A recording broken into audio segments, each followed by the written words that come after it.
Good afternoon, ladies and gentlemen. This will be a fun video. Why? Because I'm enjoying myself out here on my patio, and we'll do a little beer 30 reminiscing, or whatever you want to call it.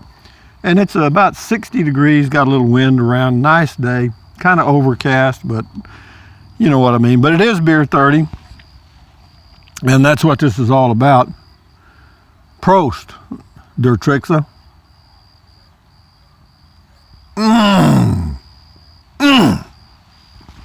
Oh, that's good. Oh, how do I live without it? I don't. But anyway, what I was going to touch on that I thought of, and you're going to think it's kind of silly, most of my stuff is, but can you remember your first sunburn? Think about that. See, I grew up on a farm, but when we were out working, we wore long sleeve shirts, long pants, a hat most of the time, sometimes even a neck kerchief around our neck. And so, you know, I had what was called a farmer's tan. You know what I mean? You had had hands that were dark, a face that was dark. But if you were in a t-shirt or no shirt, you look kind of funny. You know what I mean? Because you had tans on different parts, but the rest of you was lily white or whatever. Now, I know that different cultures do different things, but for the white folks, when they get out in the sun, they do sunburn. Trust me, they do. I did. But I can remember it was kind of a thing. You know, we'd go to the beach every now and then. We'd go down to Port Aransas, which was about, from Kennedy, Texas, about, I think around 80 or 90 miles. It was about an hour and a half, 2 hours, which for us was like going to another planet. But we would go down there occasionally and we'd get sunburned. And of course, we'd go swimming in stock tanks and swimming holes and stuff and get our little sunburns. But, you know, if you went to the beach, that's where you really got it, because you didn't feel the heat, because the wind coming off the water was cool and you felt comfortable. And the next thing you know, you were turning pink and all kind of colors. Some people even got blisters, you know, under their skin and stuff, which you got to know is skin cancer city. But back then, nobody ever talked about that. But I remember, you know, if when you got a good tan, you know, of course your skin peeled, you know, after it blistered. You know, all you did was you basically just burnt yourself.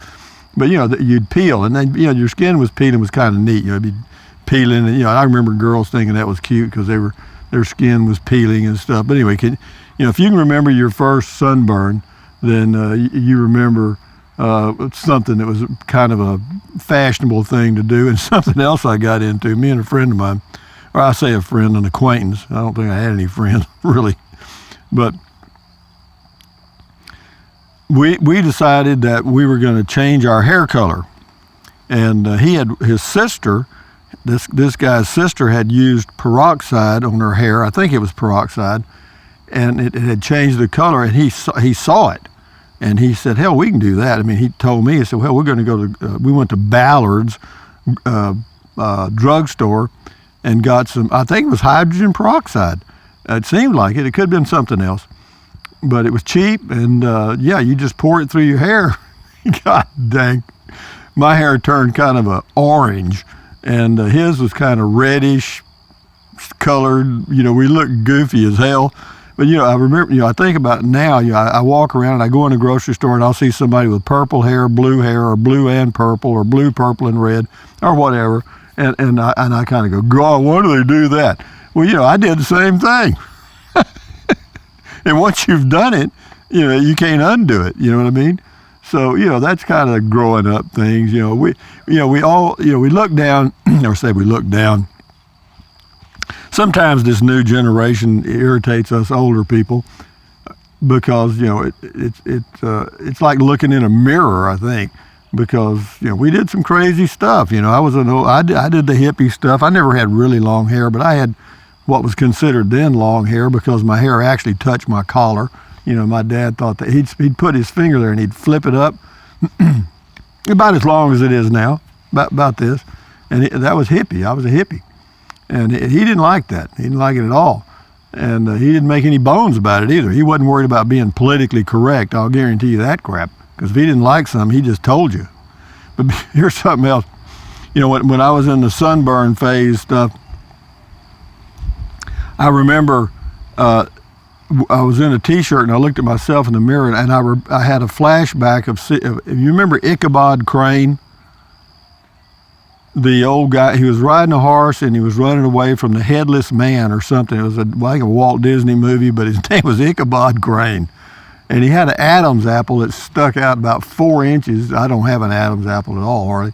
But he was riding the hell out of that horse, running from the headless man or something. It was in, I think, a Walt Disney old movie and stuff. But Ichabod Crane, if y'all can remember that, then you're going to date yourself. But what else can I tell you? It's a beautiful day in a way. You know, if you say they're beautiful, then they are.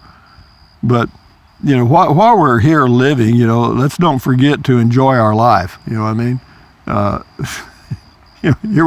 We go through all this period of working and stuff, and, you know, it'd be nice to enjoy it. It is quite a breeze here, so if you hear a little wind in the mic, you just do. But this thing does it pretty damn good. And what else can I tell you other than growing up is a lot of fun. I'm sure it's the same way now. And I know a lot of us look at it like, in fact, I'll give you an example today. I was in the grocery store and there were 2 little boys about, I'm going to say younger, I'd say 5 years old, 5 and 4 in that range. And they were in a grocery cart where they have some grocery carts at the grocery store that have a little, for the kids, where they've got a little place for the kids to sit, and it has a little steering wheel. And each one of them has 2 steering wheels, so these 2 boys, each one has a steering wheel. But they only had 1 cell phone. And I walked by and I said, "What are you men doing? You playing a video game?"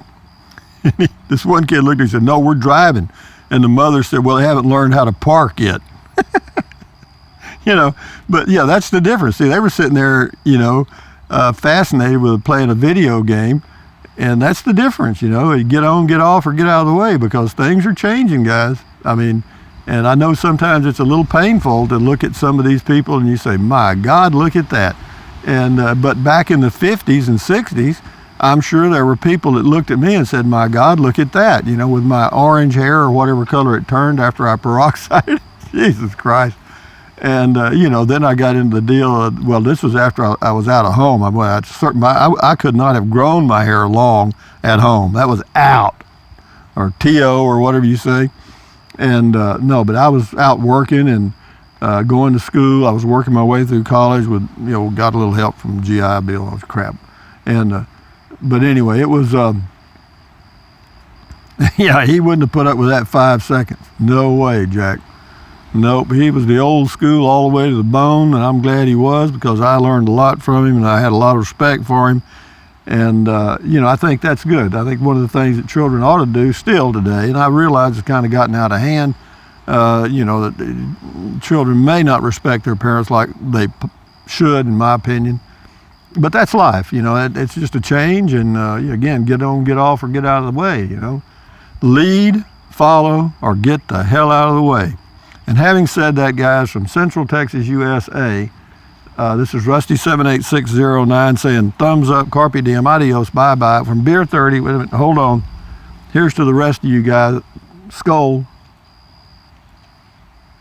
You know, that is so damn good. You know, it's kind of the highlight of my day. This is one highlight of my day.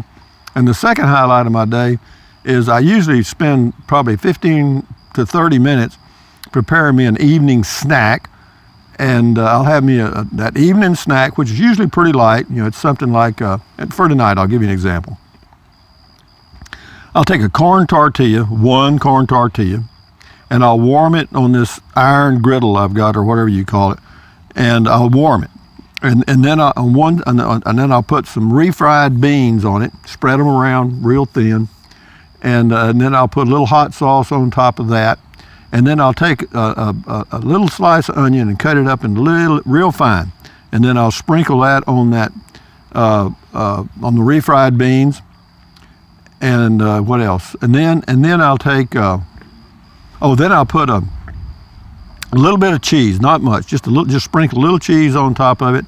And then I put it on the stove, one burner, and heat it up. But I have that dome thing, it's called a cheese melter or something. It's an aluminum dome thing that fits right over that. And I'll warm it up enough to where the cheese melts. And then I'll cut up about a fourth of a large avocado and put that on top the cheese and push it in there so that it doesn't fall off. You know what I mean. And then that with a glass of wine and either some popcorn or chips, depending on how I feel. I may not have either. I may just go with the thing I've made.